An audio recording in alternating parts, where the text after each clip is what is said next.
탐라오렌지에서 여름철 감귤을 소개합니다. 황금향. 아, 여름에 감귤이 이렇게 맛있을 수 있네. 탐라오렌지의 황금향. 지금 인터넷에서 탐라오렌지를 검색하세요. 직접 드셔도 좋고 선물용으로도 최고입니다. 전화 주문도 가능합니다. 010-2827-3917 010-2827-3917 세차 증후군으로 고생 중이시라면, 냉장고 탈취제의 지속성 때문에 고민이시라면 지금 파파메이드 탈취제를 만나보세요. 파파메이드는 100% 미네랄, 이온 결합으로 발암물질도 없애줍니다. 천연의 좋은 냄새는 그대로, 나쁜 냄새만 감쪽같이 분해합니다. 냉장고 탈취도 강력합니다. 탈취 지속성이요, 광고 심의 때문에 자세한 말씀은 못 드리지만 냉장고 수명과 경쟁할 정도죠. 네이버에서 파파메이드를 검색해보세요. 텍스토머 정품을 꼭 확인하세요. 우리 집 방충망 바꿨어요. 미세벌레 덤벼봐, 먼지 모두 덤벼봐. 촘촘해서 촘촘만, 방충망은 촘촘만. 예쁘고 통풍까지 좋아요. 방충망은 촘촘만. 주식회사 텍스토머. 텍스토머의 이동식 촘촘망 더블랙이 새로 나왔대요. 미세벌레 덤벼봐, 먼지 모두 덤벼봐. 촘촘해서 촘촘만. 이동식 촘촘망 더 블랙. 떼었다 붙였다 청소도 간편. 이사 갈 때 떼어갈 수도 있으니까. 방충망은 촘촘만. 주식회사 텍스토머.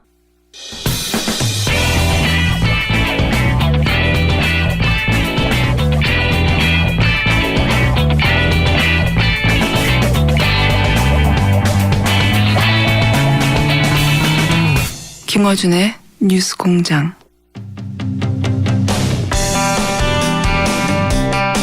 북한이 어제 6차 핵실험을 했습니다.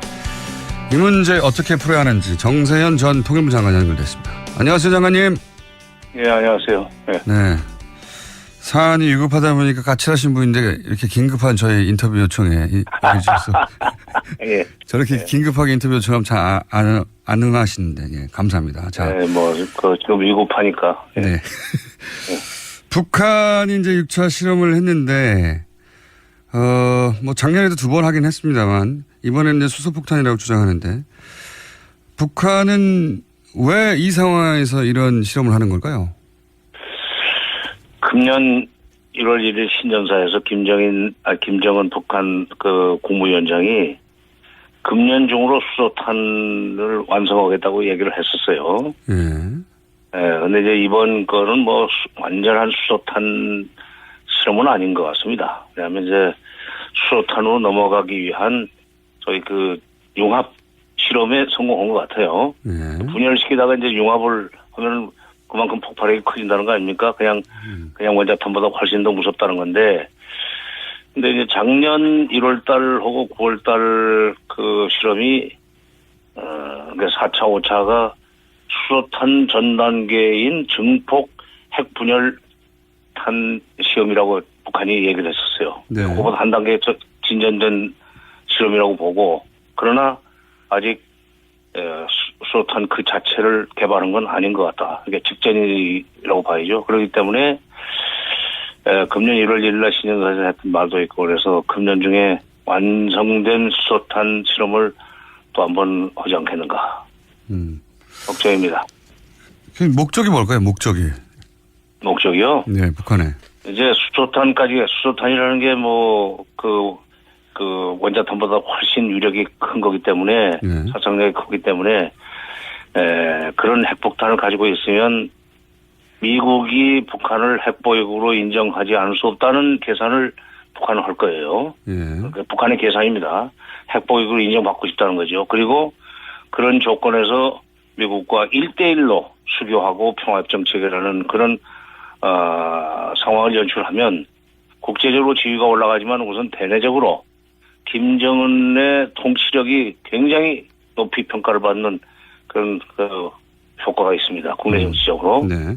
이 사람이 이제 어린 나이라고 지금 밖에서 자꾸 얕잡아 보는 것이 오히려 북한으로 하여금 이런 과감한 짓을 하게 만드는 그런 측면도 있죠.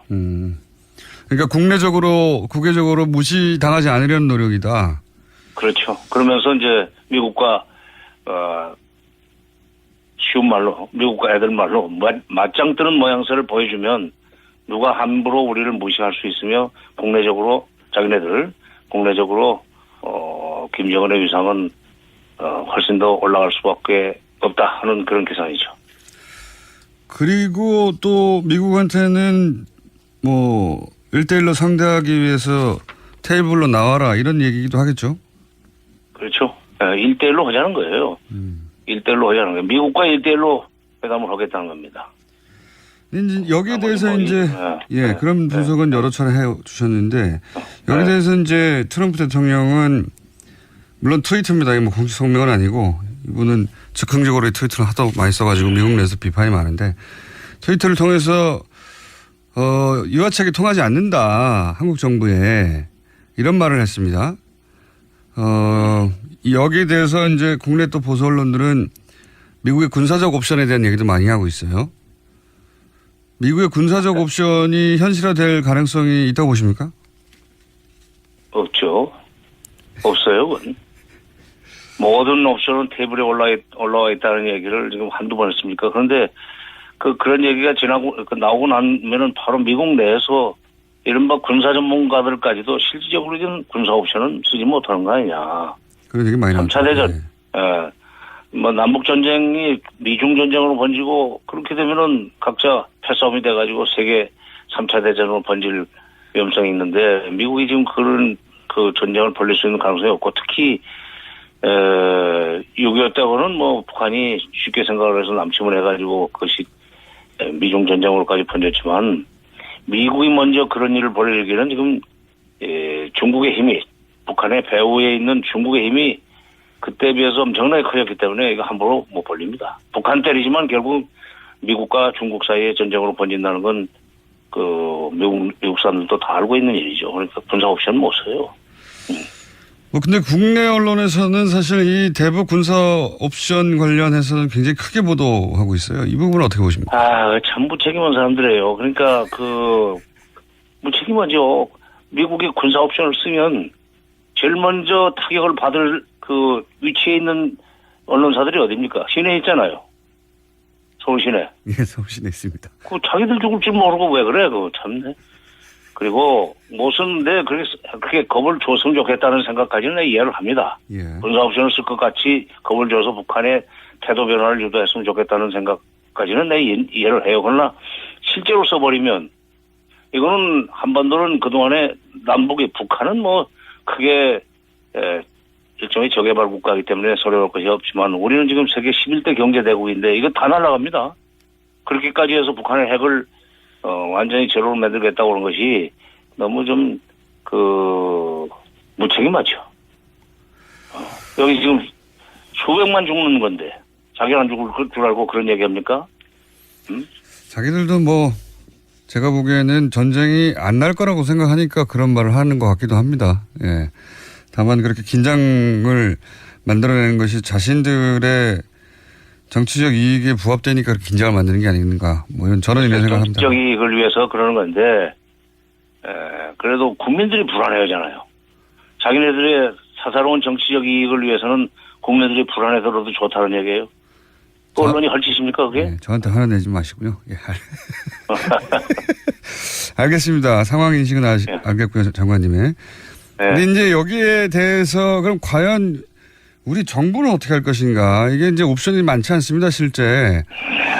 우리 정부가 이제 북한은 이렇게 강경 일변도로 가고 트럼프 대통령 왔다 갔다 하고 그리고 뭐 보수 정당과 보수 매체는 뭐 전쟁 얘기를 계속 하는데 우리 정부는 지금 어떻게 해야 됩니까?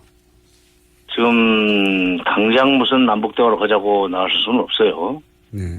뭐 트럼프도 북한은 대화로 안 통하는 상대다. 뭐 그러면서도 모든 옵션은 테이블에 올라 있다는 얘기까지만 하지 군사적 옵션을 쓰겠다는 얘기까지는 또 안 합니다. 그걸 주목할 필요가 있는데 그러나 어쨌건 미국이 저렇게 군사적 옵션을 쓰지 않지만 대화는 할 수 있는 형편이 아니다라는데 우리가 나서가지고 남북 대화를 할 수 있는 여지는 없죠. 당분간 지금은 기다릴 수밖에 없는데 그러나 나는 또 이런 생각을 해봅니다. 일단 외형적으로는 미국과 보조를 같이 해줘야 돼요. 예. 그러나 지금 이대로 놔두면 실제로 수소폭탄을 만들고 그다음에 미국까지 도달하는 거리가 나오면서 ICBM이 말입니다. 12,000km가 나오면서 동시에 대기권 진입을 해도 불타지 않는 그런 기술까지 확보가 되면 네.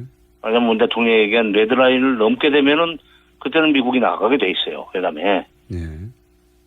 어차피 그럴 바에는 지금 미국이 일이 더 커지기 전에 미국이 북한을 대화로 끌어내는 노력을 좀 더 강화해야 되는 거 아니냐는 얘기를 우리가 미국한테 해야 돼요. 그 얘기를 나라는 우리밖에 없습니다. 중국이 하겠습니까? 일본이 하겠습니까? 일본은 오히려 미국을 더 부추길 텐데 트럼프를. 아베는 트럼프의 그 과격한 또는 돌발적이고 충동적인 그런 성격을 이용해서 자기네 자유대회 해외 출병을 지금 실현시키려고 그러는 그런 목적을 가지고 있는 사람 아니에요. 그러니까 그건 일본은 그러지도 않을 거예요. 러시아도 할 수 없고. 그러나 우리는 우리 문제이기 때문에 최대 피해자가 우리이기 때문에 미국한테 정말 간청을 해서 어차피 당신네 지금 미국 북한이 레드라인을 넘으면 당신네가 협상으로 갈 걸 우리는 뻔히 안다.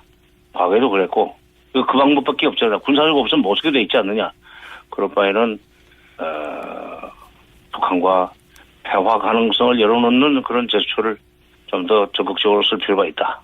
그동안에 진행됐던 미국 간의 물밑 접촉 이걸 적극적으로 활용해서 북한이 미국 협상에 곧 열릴 거라는 희망을 갖도록 좀 해주라 하는 얘기를 우리가 해야 됩니다. 그래야 우리가 살죠. 네.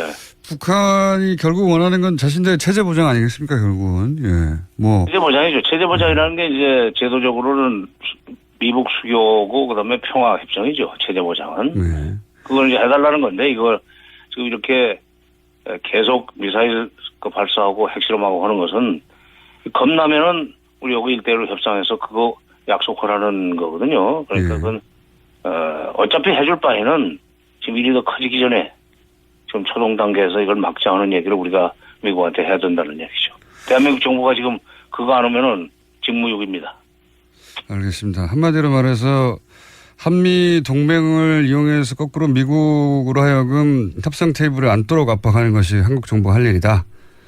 그렇죠. 예, 그런 말씀이신데 그러면 이제 미국 정부가 지금 트럼프 정부 모르겠습니다. 오바마 정부 때였다면 그게 조금 더 쉬웠을지 모르겠는데 지금 그때는 근데 이제 이명박 박근혜 한국에서는 정부였기 때문에 그럴 생각 자체가 없었고 이제는 대화 의지를 가진 문재인 정부인데 이제 하필 미국 대통령이 트럼프라서 과연 미국 정부가 대화에 쉽게 나서겠는가. 물론 물밑에서는 계속 접촉하고 있다고 하긴 하는데 어떻게 해야지 이게 가능할까요? 근데 이제 트럼프 대통령은 뭐 오전은 말 다르고 오후는 말 다르잖아요. 지난번에 화염과 분노 얘기를 쏟아내놓고 오후에는 또 나만큼 평화적인 해결을 좋아하는 사람은 없다고 또 그러지 않았어요? 예. 그런가 하면은 22일 날은 김정은이 미국을 존중하기 시작했다. 뭐 좋은 일이 있을 것 같다 하는 얘기도 했고. 예. 근데 지금 미국의 국무장관하고 국방장관 한결같이 그 문제는 외교적 해법으로 풀어야 된다는 얘기를 계속 해왔습니다. 그렇죠. 트럼프 대통령이 아무리 강성 발언을 해도 항상 외교적인 이야기를 해왔죠. 그렇죠. 실제로 국무장관과 국방장관이 그런 얘기를 한다는 것이 우리한테는 희망이에요.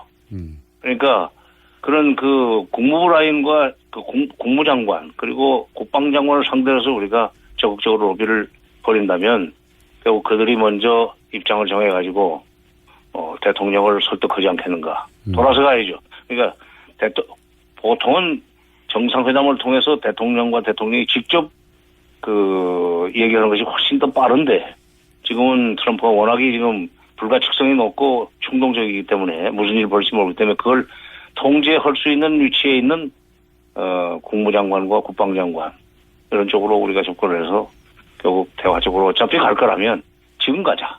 한시라도 빨리 가자 하는 얘기를 하면 할 수 있고 그게 우리로서는 도리라고 생각합니다. 그러니까 성과를 빠른 시간 내에 성과를 못 내더라도 그 얘기를 시작을 해야 돼요. 그래야 미국도 나중에는 우리 핑계를 대고라도 북한도로 너희 이러지 말고 회담에 나와. 그리고 너희들이 요구하는 거 우리가 들어줄 수가 있어. 이런 조건만 갖추고 기초적인 조건만 갖추고 나오면은 뭐 평화협정도 얘기할 수 있고 그다음에 무슨 다른 북측의 요구를 또 들어줄 수도 있다. 협상해보자. 이렇게 메시지를 보내도록 자꾸 촉구를 해야 됩니다. 알겠습니다. 대통령이 워낙 왔다 갔다 하니까 외교 국방 라인은 근데 일관되게 이제 외교 저기 해법을 얘기하고 있으니 외교 국방 라인으로 대통령을 좀 압박하자. 미국 대통령. 설득해서 압박이라기보다는 뭐 압박이 되겠습니까? 그러니까 설득을 해서 알겠습니다. 그들이 트럼프 대통령을 설득하도록 이렇게 좀 쓰리쿠션으로 들어갑시다. 쓰리쿠션으로. 알겠습니다. 미국은 또 중국이 이 문제를 풀 수 있을 거라고 생각하고 중국에 대한 압박도 계속하고 있는데 네. 중국이 북핵 문제를 사실은 풀어본 적이 없는 것 같은데 계속 중국에 대한 기대를 계속하고 있습니다. 이 중국이 북핵 문제를 해결할 수 있는 주체가 됩니까? 어떻게 보십니까? 미국이 그 중국에 대해서 자꾸 책임을 넘기려고 그러는 그런 경향이 있잖아요. 중국 역할로. 중국 책임론. 그리고 중국이 제재 적극 동참하면 북한은 회담장에 굴복할 것이다 하는 그런 착각을 하는데 그게 틀렸다는 메시지가 바로 9월 3일 날 이번 9월 3일 날 북한이 육체 핵실험을 한 배경이 됩니다. 뭐냐면 9월 3일이면 중국에서 어딥니까? 중국에서 지금 브릭스 회의, 그러니까 브라질, 러시아, 네네. 인도, 차이나, 중국, 그다음에 사우스 아프리카, 소위 브릭스 회의가 열리는 그런 나라 아니에요? 이게 덩치들이 굉장히 큰 나라들이죠, 지금. 그렇죠. 예. 그러니까 뭐 경제적으로는 그렇게 부자가 아니지만 덩치가 굉장히 크고 그래서 일종의 군사 대국들이 모인 그 회의인데 군사 대국들이 모인 회의에서 그날 북한이 핵실험을 했다는 얘기는 중국의 명절날 이거 일을 저질렀다는 얘기고 중국의 명절날 일을 저지른다는 얘기는 우리 중국만 안 듣는다는 메시지예요. 그러니까 자꾸 미국 중국한테 뭐 위탁해가지고 우리를 회담으로 끌어내라? 너희들이 직접 나와. 그 소용없어. 그 얘기예요. 9월 3일날 쏘았다는 날짜를 우리가 좀 그 의미를 새겨야 됩니다. 지난 29일날은 그게 국칠이었어요. 네. 102년 전에? 102년 전에? 105년 전이구나. 100몇 년 전이야. 100여 년 전으로 하죠. 예. 100여 년 전. 나도 가끔 틀려야지. 그러니까, 작년에는 9월 9일에 했죠. 핵실험을 일부러 맞춰서. 자기네 명절날이고. 또, 네. 이번에 또, IRBM 쏜 거는 8월 29일에 했지만 또 7월 4일날 쏘지 않았어요? 예. 7월 4일날은 미국의 독립기념일 아닙니까? 네네. 일부러 맞춰서. 2006년에도 미사일 쏠 때 7월 4일날 쏘았고, 그리고 석 달 후인 10월 9일날, 1차 핵실험을 했는데, 그렇게 자기네 명절, 남의 명절, 뭐 이런 날을 골라가면서 이제 쏘지만, 특히 이번에 9월 3일날 쏜 것은 9월 9일날 쏠 걸로 예상했는데, 9월 9일 3일날로 땡긴 건 중국? 우리 그렇게 중국 무서워하지 않아. 중국한테 뭐 압력 넣어가지고 우리 끌어 나오라고, 우리 그런 거, 안 통해. 하는 메시지로 지금 9월 3일날, 그 핵실험을 했다고 보니까. 그런 의미도 있지 않습니까? 그 문재인 대통령이 러시아 방문하기 직전에 쏘았다. 이것도 같이 포함돼서. 그거는 뭐. 그까지는 아닙니까? 오히려 러시아 대통령은 지금 브릭스에 가기 전에. 예. 북핵 문제는 대화로 풀어야 된다는 얘기를 했고, 그게 CNN이나 NHK 했는데 보도가 되지 않았어요. 네네. 그러니까 이번에 아마 미국과 중국은 만나가지고, 회의는 벌써 아직 안 끝났나요? 미국과 중국은, 좀 유엔 제재 결의안에 뭐 적극적으로 동참하기보다는 대화를 공고하는 쪽으로 방향을 틀지 않겠는가 하는 생각입니다. 지금 둘이서 배짱이 맞아요. 알겠습니다. 러시아하고 중국하고. 예. 오늘은 여기까지 하고요. 이 사안이 어떻게 전개되는지 따라서 또 한번 연결하겠습니다. 오늘 말씀 감사합니다. 예. 네. 지금까지 까칠한 정세현 전 통일부 장관이었습니다. 오빠, 우리 어디 가는 거야? 정수 가지. 와, 우리 말 타러 가는 거야? 그렇게 좋아? 고민하지 말고 장수로 오세요. 온 가족이 즐기는 승마 체험과 국내 최대 규모의 말역사 체험관 등 장수에는 정말 볼 것, 누릴 것들이 넘쳐난답니다. 말의 심장 소리를 직접 느껴보는 장수에서의 하룬 여행. 장수는 항상 가까이 있습니다. 주말 여행은 장수로. 승마 체험 예약은 063-350-5486. 반지 벤지 반지 벤지 벤지 벤지 벤지 빠빤지 빠빤지 반지 벤지 반지 벤지 반지 벤지 오빠 나랑 무슨 게임 할 거예요? 벤지 빠빤지 빤빤지 오빠는 마법사 업데이트.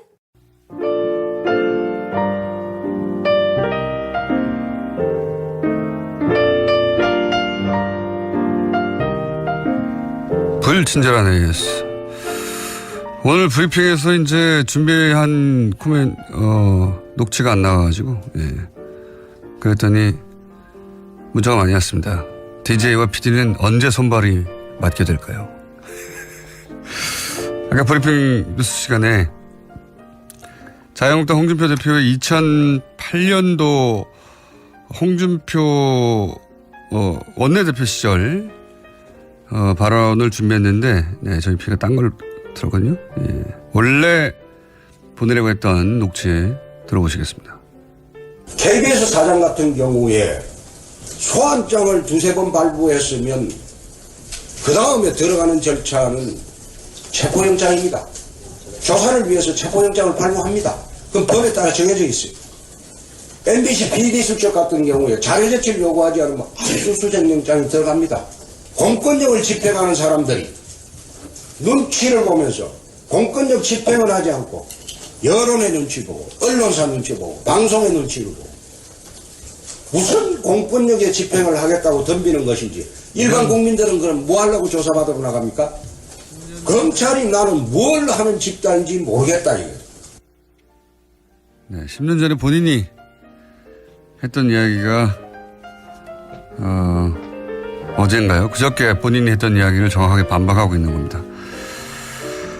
자, 그 외에 문자 많이 왔습니다. 정세현 장관이 크게 웃는 건 처음 듣습니다. 저렇게. 그리고 공장장 코엑스에서 봤는데 금요일 날 저수지겜 시사회가 있었거든요. 예. 살이 빠졌어요. 그렇지 않습니다.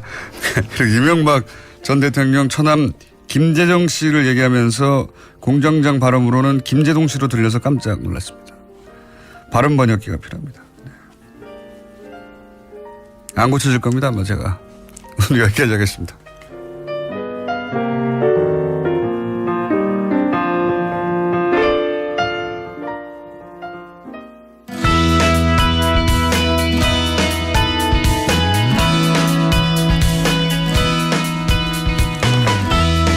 (2012년) 대선 당시 군사이버사령부 댓글 공작에 대한 특종이 KBS 기자에 의해 있었죠. 예, 내용은 청와대 국방장관 합참의장에게 댓글 공작을 매일 보고한다는 거였는데 이 취재가 KBS에서 보도가 안 됐습니다. 네, 이 사연을 취재하고 자체적으로 뉴스를 만들어 버린 회사에서 방송을 하지 않아서 직접 취재한 기자, KBS 기자 모셨습니다. KBS 이재석 기자 나오셨습니다. 안녕하십니까? 네, 안녕하세요. 네. 원래 KBS 기자가 단독인데, 굉장히 큰 단독인데, 단독을 하고 나서 그걸 들고 다른 방송국에 나오는 건 전례가 없는 거 아닙니까? 네, 제가 입사가 13년 됐는데, 예, 입사 이후에는 없었던 것 같습니다. 그전엔 잘 모르겠고. 그전에도 없겠죠. 왜 예. 자기 방송 특종을 다른 방송을 줍니까? 그러겠죠. 예. 예. 그런데 오늘 들고 나왔어요. 이것이 뉴스 공장의 힘입니까? 아니면 시국의 문제입니까? 둘 다 한 것 같습니다. 둘 다. 예. 네. 자, 직접 취재하신 분입니다. 이제 언론 보도로는 많이 접하실 것 같은데 간단 요약을 먼저 해 주시면은 예. 사이버 사령부가 어떻게 했다는 거죠? 그러니까 지금 좀 우리가 좀 짚어야 될 게 댓글 부대가 축이 2개예요. 하나가 아니라. 네, 국정원은 다 알고 있고. 그렇죠. 그러니까 국정원이 한 축이고 다른 한 축이 이제 군 사이버 사령부인데 네. 지금 언론에서는 국정원 얘기만 좀 주로 나오고 있죠. 왜 그렇죠. 그러냐면 국정원 내부에서 지금 적폐청산 TF팀이라는 걸 꾸려가지고 예. 거기서 지금 자체 조사를 하고 있고 그 자체 조사 결과가 언론에 의해서 계속 보도되고 있고. 계속 보도되고 있고. 그런데 또 다른 축 군 사이버 사령부 심리전단에 대해서는 지금 국방부가 요새 뭐 정신이 없잖아요. 북한 문제로도 그렇고 송영무 장관이 이제 막 취임했고 뭐 이런 네. 상황이라서 아직까지 이제 조사가 이루어지지 않고 있어서 기사가 좀 상대적으로 적은데 이 군 사이버 사령부 심리 전단에서도 이제 댓글 공작을 그렇게 했다는 사실. 똑같이 했다는 거 아닙니까? 그렇죠. 예, 똑같습니다. 똑같이. 예. 똑같이 했다는 건데 근데 이제 똑같이 했다는 얘기가 뭐 국정원 관련 기사보다는 적지만 예전에도 나오긴 나왔는데 예. 이번에는 부단장 역할을 했던 분이 직접 네. 구체적으로 예. 왜냐하면 당시 문제가 됐을 때 국방장관한테는 보고 안 됐다 청와대 보고 안 됐다 관련자들 다 부인했거든요. 그렇죠. 그 이후로 수사가 이루어지지 않았어요. 네. 그럴 수밖에 없었던 게 그렇게 해서 탄생한 정부가 박근혜 정부였기 때문에 박근혜 정부에서 그 사건을 수사를 제대로 했을 리도 없고 국정원 댓글 수사하다가 윤석열 지검장하고 최동호 검찰총장도 날아가는 판국에 그렇죠. 네. 군 사이버 사령부 문제는 이렇게 수면 아래로 쭉 가라앉았다가 근데 이제 기자님이 특종을 하신 게 사이버 사령부 부단장을 예. 단장이 주도했다면 부단장도 적지 않게 관여했겠죠. 본인도 처벌을 감수하겠다고 합니다. 네. 예. 그러면서 폭로한 것이 자신이 직접 들고 가서 보고한 적도 있고. 예. 그렇죠. 그리고 청와대 그리고 국방장관 합참의장에게는 매일 아침에 보고했다는 거 아닙니까? 그렇습니다. 예. 예. 이거를 얼굴 공개하고 실명으로 폭로를 했어요. 예. 대단한 특종이거든요. 예. 그래서 사실은 그 뉴스의 축이 국정원에서 군 사이버 사령부로 확 넘어갈 수도 있는 대단한 특종인데 이게 이제 방송국에서 못하게 한 거잖아요. 예. 예. 방송국에서 못하게 해서 하도 애가 달아서 지금 뉴스공장에 들고 나오신 겁니다.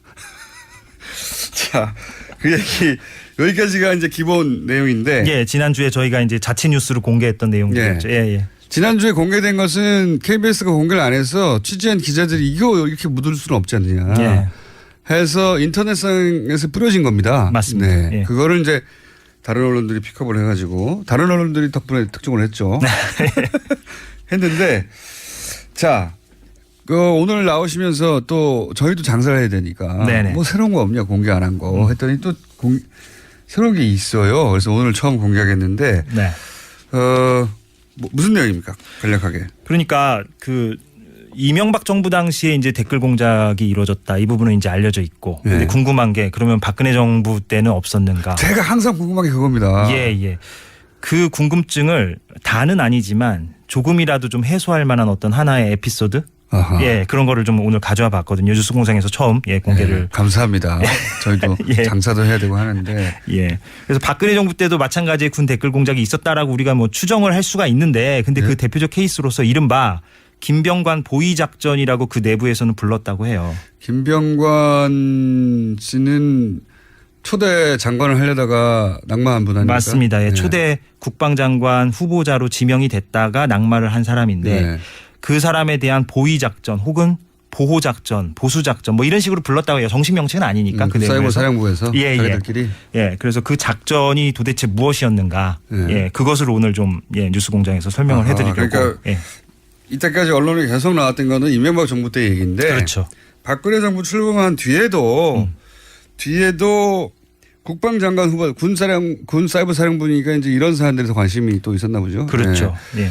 그러니까 이전에 구축해둔 시스템 정권 교체되면서 다 없어진 게 아니라 박근혜 정부 시절에도 돌아갔다. 그대로 돌아갔다. 그런 사례를 지금 들고 오신 거죠. 예, 그 일단을 하나 보여줄 만한 사례인데 예. 그래서 이제 새 장관이 온다니까 댓글 부대가 가만히 있을 수는 없잖아요. 네. 띄워줘야 되잖아요, 그 사람을. 네. 예, 그 사람이 훌륭한 사람이다. 그러니까 이명박 정부 시절에만 있었던 건 아닌 걸 보여주는 단서입니다. 일단 녹취를 들어보시겠습니다. 김병관을 장관으로서 아주 우수한 전략가다. 홍보해라. 그렇게 지침이 떨어집니까? 우수한 전략가로. 우수한 전략가. 방산 비리는 충북 세력들이 장관을 못하게 해서 한 것이다. 떨어져. 지금 그러니까 이게 이제 처음에 나는 목소리. 예. 이분이 김기현 전 과장 부단장 역할을 했던 분이고 이분이 이제 양심선언을 한 분인데 이번의 얘기는 김병관 장관 후보자가 아주 우수하다는 것을 댓글로 작업을 해라. 홍보해라. 아하. 그런 지침이 떨어졌다. 530 심리전단 대원들에게 떨어졌다. 대원들에게? 예. 그리고 이제 방산비리 의혹이 있었잖아요. 예. 이분이 이제 그때 당시 후보 시절에 방산비리 결국 그걸 낙마하긴 했는데. 예, 부동산 투기 의혹 그리고 방산비리 연루 의혹 이걸로 이제 낙마를 했죠. 그게 이제 친북의 장난이다. 예, 친북 세력이 장관 못하게 하려고 하는 거다. 보수 진영은 참 편해요. 뭔가 불량에 나오면 다 북한이 했다고 그러니까 여기서도 역시 친북 세력이 이 사람이 워낙 우수한 전략가라서 장관을 못하게 하려고 방산비리 사실이라는 것을 퍼뜨렸다. 그렇죠. 그렇게 퍼뜨려라. 퍼뜨려라. 하고 지침이 떨어졌다. 네. 이거는 박근혜 정부 시절입니다.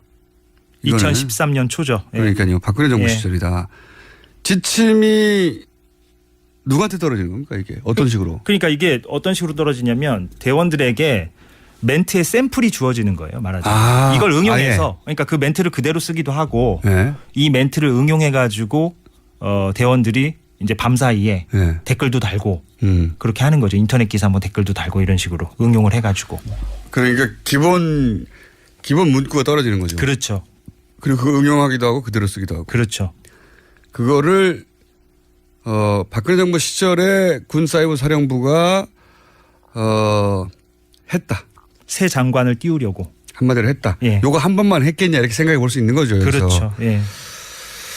자, 그러면은 관련해서 또 녹취가 있습니다. 구체적인 상황을 얘기하는. 그래서 이렇게 이제 홍보 댓글을 막 달잖아요. 이제 대원들이. 그렇게 하면 이게 보고한다면서요. 그렇죠. 보고를 해야죠. 이제 댓글을 다는 것만으로 끝내서는 안 되고. 그럼 모르죠. 자기들이 잘했다는 거를. 그렇죠. 그거를 이제 또 우리가 이렇게 했습니다라고 상부에 보고를 해야 되지 않습니까? 그래서 당시에 그 단장하고 사령관이 매일 아침 8시쯤에 그 김병관 씨 당사자에게 이 보고를. 또 당사자한테 보고를 갔다는 그런 내용입니다. 한번 들어보시면 될 것 같습니다.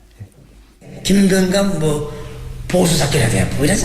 뭔 작전 한 장 만들어 가지고 매일 아침 8시에 옥동이하고 이태학도 전용기장 가. 전쟁기념관이요. 그럼 위에 김병관이가 형문회를 준비하기 위해서 전쟁기념관에 4층인가 유치하고 있기 때문에. 아하. 청문회 준비를 위해서 전쟁기념관 4층에 있었는데 국방부 바로 앞에 있으니까요. 거기에 이제 사이버 사령부 단장과 사령관인가요? 옥도경 씨가? 그렇죠. 옥도경 씨가 당시 사령관이고 단장이 이태하 씨였죠.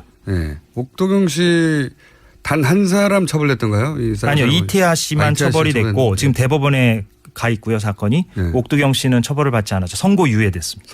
유예됐군요. 그런데 다 털어줬으니까 그때. 다 털어줬는데 이와간. 그때 당시에 직접 보고서를 들고 자기들이 홍보에서 띄워주고 있는 후보자한테 가서 우리가 이렇게 했다고. 그렇죠. 그러면 애초에 명령을 남사스럽지도 않나? 애초에 명령을 어디서 떨어지는 겁니까? 그러니까 이제 공식적으로 명령은 이제 사령관과 단장이 하는 거죠. 사령관과 건데. 단장이 이제 이러이러하게 댓글 작업을 해라. 이게 날마다. 근데 이제 뭐 이런 뉴스 있었지 않습니까? 이게 국정원 따라하고 사이버 사령부 따로 해가지고는 통합 대응이 안 되니까 뭐 게시판도 나눠야 될 것이고 뭐 어디 포털도 나눠야 될 것이고 영역을 나눠서 그리고 또 여기서는 이 얘기하고 저기서는 저 얘기하면 안 되니까 메시지를 통일시켜야 되고 그래서 아마도 컨트롤 타워. 국정원이 컨트롤 타워를 했을 것이고 거기서 지령이 실제 내려갔을 것이다. 이런 얘기가 있었습니다. 그런 얘기도 있고 청와대가 그 컨트롤 타워 역할을 했을 거라는 의혹도 있죠. 실제 이 김기현 전 과장의 지난 폭로를 보면 날마다 국방비서관실에 보고가 올라갔다는 거니까 청와대 국방비서관실에. 그거는 결과를 보고하는 거니까 지시가 내려온 쪽으로부터 내려온 쪽에 결과를 보고하겠죠 아마도. 그렇게 추정할 수도 있죠. 적어도 사이버 사령부 단독으로 모든 일을 하진 않았고 위에서 이제 지시를 받았는데 이 케이스 같은 경우에는 단장과 사령관이 어쨌든 결과물을 들고 그 결과물이라는 건 이제 특정인을 띄우기 위한 건데 후보 특정인한테 찾아가서 우리가 잘했죠 하고 보고했다. 여론 조작이죠.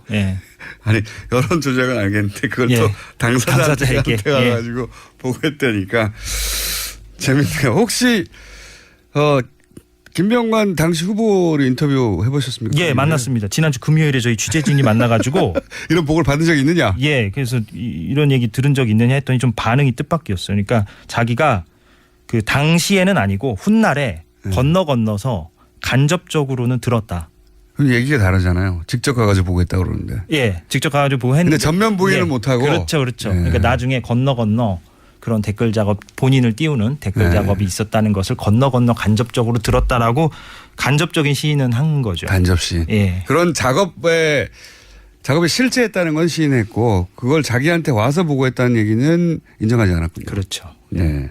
근데 지금 김기현 당시 사이버사령부 부단장의 주장으로는 아예 정전기념관 4층에 가서 직접 당사자한테 보고를 했다. 그렇죠. 라고 얘기를 하고 있습니다. 이게 특종인데 또 있나요 혹시 녹취가? 예, 이건 뭐냐면 좀 아이러니한 상황이 좀 벌어지는데, 그러니까 대원들이 김병관 씨를 띄우는 건데 띄울 때 그 멘트를 막 응용한다 그랬잖아요. 아까 현직 장관인 김관진 씨를 좀 깎아내리고 김병관 씨를 띄우는 방식으로 멘트를 쓰기도 했다고요. 바꿔야 하는데 바꿀 이유를 말해야 되니까. 그것도 그렇고 이제 새로 올 사람을 좀 더 이제 더 부각을 시키려면 기존 사람보다 더 이런 점이 낫다 뭐 이런 거를 이제 그렇겠죠. 써야 되잖아요. 그래서 그런 내용입니다. 예. 그런 내용 일단 들어보시고. 언제도 김관진 좋다고 또 김관진을 깐 놈이 있었을 것 같아. 어떻게? 김관진보다 더 나은 김병관이라면서. 김관진 현 장관보다 김병관 더 전략가다. 그러니까 전임 깎아내리고 예. 새로운 사람을 띄우는 작업을 시작했는데 예. 근데 이게 재밌는 게 낙마하고 김관진 장관이 그대로 유임됐어요. 그렇죠. 예. 그럼 어떻게 합니까? 군 예하부대인데 군 예하부대에서 이제 장관 바뀔 줄 알고 공격했는데 그대로 있잖아요. 그대로 유임된 거죠. 김관진 국방장관이 이전에도 보고 라인이 있었던 사람이니까 사이버 사령부의 댓글 작업을 아는 사람인 거 아닙니까? 그렇죠. 여기 주장 따르면은. 예. 그러면 자기를 공격했다는 걸 자기 예하부대 사령부에서 공격했다는 걸 알 거 아닙니까? 근데 이렇게 구체적인 그런 멘트까지 알았을까는 좀 우리가 좀 한번 생각을 해봐야 되는데 어찌됐건 내부자에 의해서 이렇게 폭로가 된 거니까 본인이 사실 알면 좀 당혹스러울 수도 있겠죠. 김관진 장관은 인정 안 했죠. 저희 연락이 안 됩니다. 지금 저희가 뭐 자택도 찾아가고 뭐 사모님은 좀 저희가 뭐 이렇게 사모님과 알 리가 통화를 없죠. 해봤는데 연락이 지금 안 닿아요. 예. 굉장히 코미디 같은 일이 벌어졌네요. 군 사이버 사령부 내에서도 당황했겠어요. 그렇죠. 그러니까 그 김기현 전 과장 증언에 따르면 그래서 결국에는 그 김병관 씨가 낙마하고 김관진 장관이 유임되는 바람에 댓글 공작했던 대원들이 납작 엎드려서 눈치를 봤다. 뭐 그렇게 얘기를 하더라고요. 예. 실제인지는 모르겠으나 증언은 그렇습니다. 기자님 말이면 저보다 너무 좋다고, 너무 잘생겼을 것 같다고 문자도 오고 그럽니다. 발음만 좋습니다. 자, 이거 왜 특종인데 지금은 그 처음에 그 공개했던 내용 이외에 뉴스 공장도 먹고 살라고 들고 오신 거 아니겠습니까? 그렇습니다. 들고 왔는데 뉴스 공장 평소에 들으시죠? 잘 들으시고요. 정사가 되려면 아직 한참 멀은 것 같으니까 KBS가. 그런데 KBS 보도국의 이제 책임자들이 이걸 막았다고 하는데 왜 막았나요? 간단하게 한마디로 말하면? 간단하게 얘기하면 이게 증언의 개연성은 있어 보인다. 본인들이 볼 때도. 그렇죠. 개연성이 있어 보이죠. 당연히. 그냥 부단장이니까. 그리고 구체성도 있고 일관성도 있고 그런데 그거를 뒷받침할 증거가 있어야 되는 거 아니냐 이런 식으로. 이게 물증이 어디 있다고. 그러니까 정보당국 내부 고발자라는 특수성을 전혀 이해하지 못하고 있는 거죠. 이해를 안 하려고 하는 거겠죠. 안 하려고 하는 걸 수도 있고. 이걸 누가 A4지에 출력해서 들고 있다 가져옵니까? 그걸 갖고 있다가는 뭐 바로 그냥 뭐 압수수색 당하고 뭐 더군다나 수사도 한번 당했던 곳인데 그게 말도 안 되는 이야기인데 그리고 또 있습니까? 이게 뭐 보수 진영에서 반대해서 그랬다는 얘기도 제가 듣긴 했는데. 그러니까 이제 이게 만약에 방송이 나갔을 경우에 자유한국당을 비롯한 보수 진영에서 반대를 하면 KBS가 그 후폭풍에 시달려야 한다. 그래서 이제 뭐 이런 얘기까지 저한테 하더라고요. 그러니까 이 방송이 안 나갔을 때의 후폭풍보다 나갔을 때의 후폭풍이 더 두렵다. 뭐 이런 얘기까지 저한테 하더라고요. 안 나갔을 때의 후폭풍이 어떤 건지를 지금 보여줘야 되겠군요. 그렇죠. 그래서 나오신 거군요. 말도 안 되는 이야기인데 그렇게 따지면은 진보 보수 어느 진영이든 반대하는 거는 KBS가 보도 안 한다는 얘기잖아요.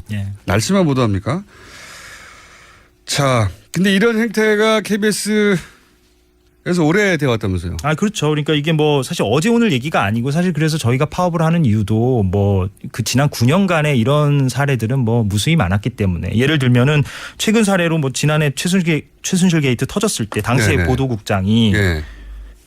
기자협회장이 이제 TF팀을 구성하자 이렇게 제안을 했더니 최순실이 박근혜 대통령 측근이라고 장담할 수 있느냐 증거 가져오란 얘기죠 또. 아, 그걸 알려고 취재를 해야 되는 거죠. 그렇죠.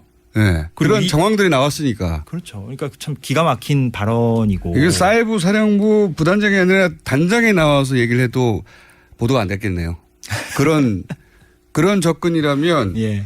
법원에 판결 들고 나와서 보도해라는 얘기 아니에요, 사실상. 그러니까 사실 법원에서도 그러니까 엄격한 법리를 따지는 법원에서도 뇌물죄, 유무죄 따질 때 발언 가지고만 따지기도 하잖아요. 그러니까 언론에서는 법원보다도 훨씬 더 자유롭게 합리적 의혹 제기를 해야 되는데 거기다 대고 그냥 물증 가져와라 이렇게 나와버리면 할 말이 없게 되는 거죠, 저희가.